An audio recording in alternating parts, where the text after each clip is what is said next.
Matapos ang araw-araw na pagtatrabaho, minsan kailangan din nating mag-relax. Bakit di subukang magpamasahe? Pagdating dyan, naku, wag ismuli ng mga kapatid nating Persons with Disabilities o PWD. Dito nga sa Antipolo, meron silang isang kooperatiba na libu-libo na ang kinikita kada buwan.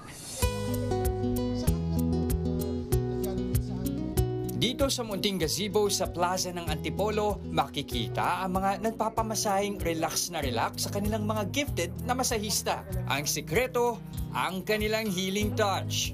At ang leader ng mga masahistang yan, walang iba kundi ang bulag na si Kuya Eljoy. Kwentuhan mo muna ako siguro tungkol dun sa kondisyon mo. Anong pwede mong ibahagi sa amin? Ako po ay isang visually impaired, almost totally blind. Light perceptions na lang po ang aking nakikita sa ngayon. College nung na-blind ako, at the age of 19 years old. Nawalan man ng paningin, hindi naman nawalan ng pag-asa si Kuya Eljoy sa buhay. Well, ang sabi ng stepfather ko, paano yan? Nabubulag ka na. Ay di kakanta ka ng Pasko kahit na Marso. Umiyak ako, tumulo yung luha ko. Talaga? Kasi ang ibig sabihin, alam ko na-get ko. Ang ibig sabihin niya, magpapalimos ako. Tapos naniniwala kasi ako dun sa sabi sa Bible na naging bata ako at tumanda, wala akong nakitang isang anak ng Diyos na nagpalimos. Kaya sabi ko, Tay, ito sasabihin ko sa iyo, hindi ako magpapalimos. Ang paniniwalang ito ang dala-dala ni Kuya Eljoy nang tahakin niya ang kanyang tunay na purpose sa buhay. Isang taon siyang nagsanay hanggang sa maging registered massage therapist. Minsan yung mga massage sa mga mall. Tapos nagmassage pa rin po ako sa Quiapo Underpass.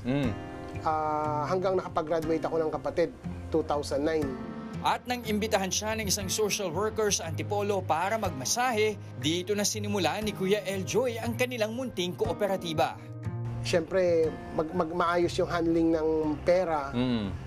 Pangalawa, yung mga, mayroon kasi siyang principle. So yung mga kasama doon, na-educate sila. Tinatanggap nila yung principle of cooperativism. Yun, kaya nagiging stable. Bakit nga yun? Yung tatanong ko sa'yo, bakit mahalaga din na kahit yung mga kamag-anak ng mga PWD ay maisama din sa inyong grupo or matulungan ninyo? Kasi po yung iba, yung kanilang relatives talagang walang kakayanan naman na maghanap buhay. So, ang bibigyan mo ng hanap buhay, yung parents o yung kapatid, pag nabigyan mo ng hanap buhay yun, para mo na rin pinakain o binigyan ng hanap buhay yung persons with disability. Sa halagang 100 pesos ay pwede mo nang ma-experience ang healing touch ng mga kapatid nating PWD na masahista. At kung gusto mo naman ng konting privacy, meron din silang maliit na pwesto sa tabi lamang ng plaza.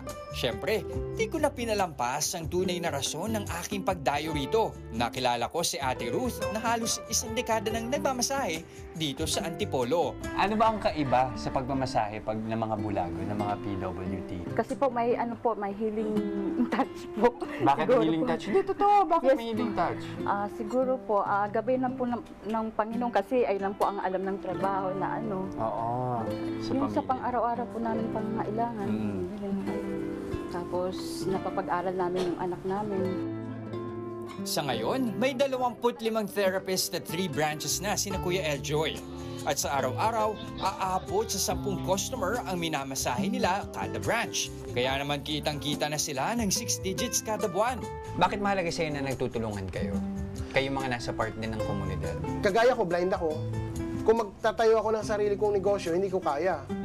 Pero kung nandyan sila, syempre, katulong ko sila eh. Sila yung paa ko, yung kamay ko.